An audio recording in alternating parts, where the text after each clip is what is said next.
1830, un jeune homme talentueux, visionnaire, bourré d'intuition, avec un esprit entrepreneurial incroyable, comprend ce que va être le 19e siècle, cette formidable poussée à la fois d'une bourgeoisie triomphante, d'une industrie française formidable et d'un début d'internationalisation des échanges, à la fois d'échanges art de vivre, échanges commerciaux et en tout genre. Donc très rapidement, il maîtrise les procédés électrolytiques qui vont donner lieu justement à cette orfèvrerie et à l'orfèvrerie Christophe.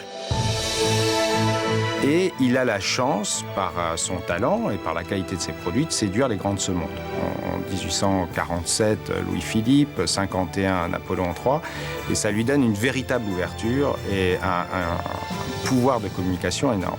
Viendront ensuite, bien sûr, des réalisations beaucoup plus imposantes à la fin des années 60, 1860, comme Notre-Dame de la Garde, la statuaire évidemment de l'Opéra Garnier, l'équipement de ces établissements tout nouveaux à la fin du siècle, comme le Ritz par exemple, qui là aussi donne un début de présence à l'international, et s'enchaîne ensuite le XXe siècle avec une date majeure qui est 1925, l'exposition universelle, et la rencontre d'un créateur, Gio Ponti, très jeune architecte italien, bourré de talent, qui va tisser une amitié très forte avec la marque et va véritablement la faire entrer dans le XXe siècle.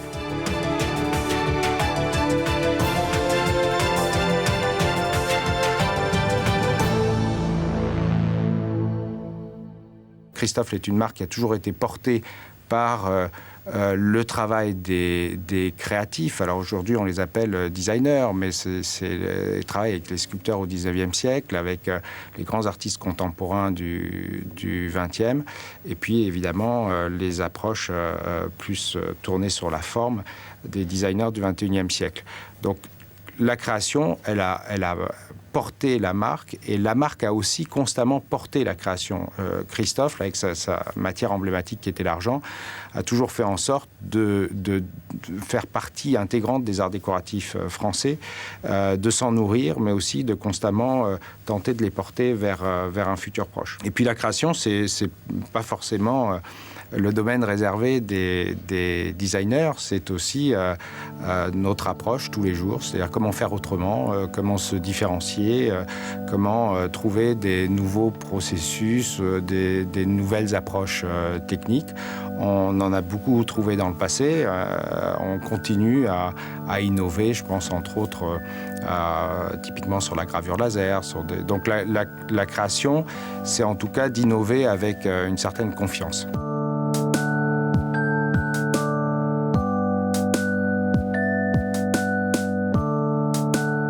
L'équilibre entre la tradition et l'innovation, il est très naturel. Et très naturel parce qu'il est historique. L'entreprise n'a jamais renié son passé à quelque époque que ce soit, et en même temps, elle a toujours eu la volonté de se situer dans son temps. Quel que soit le degré d'innovation créative, on a cette logique de faire en sorte que nos choix prennent en compte une sorte d'intemporalité. On n'est pas du tout dans l'expression avant-gardiste.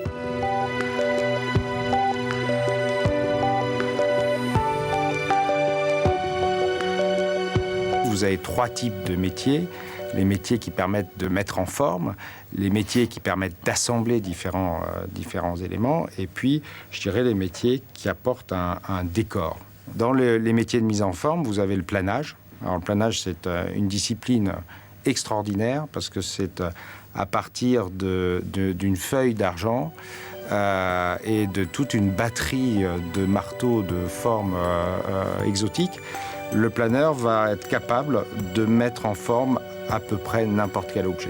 Au final, ce sont toutes des pièces qui sont uniques, qui ont une fabrication absolument d'excellence et qui, lorsqu'il y a une création, même si chaque pièce est un peu différente, il y a des séries limitées qui caractérisent l'ensemble de la haute orfèvrerie.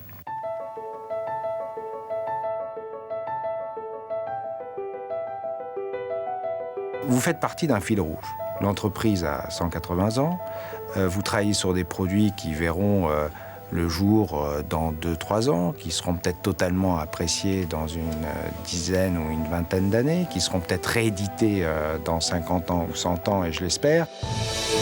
Donc cette logique de travailler pour une entreprise qui a à la fois un passé, un ADN, comme on dit, qui est présent, qui est puissant, nous pousse bien sûr à nous projeter dans le futur et quelque part à considérer que cette marque, et c'est aussi quelque chose auquel il faut faire bien évidemment attention, a une part d'éternité.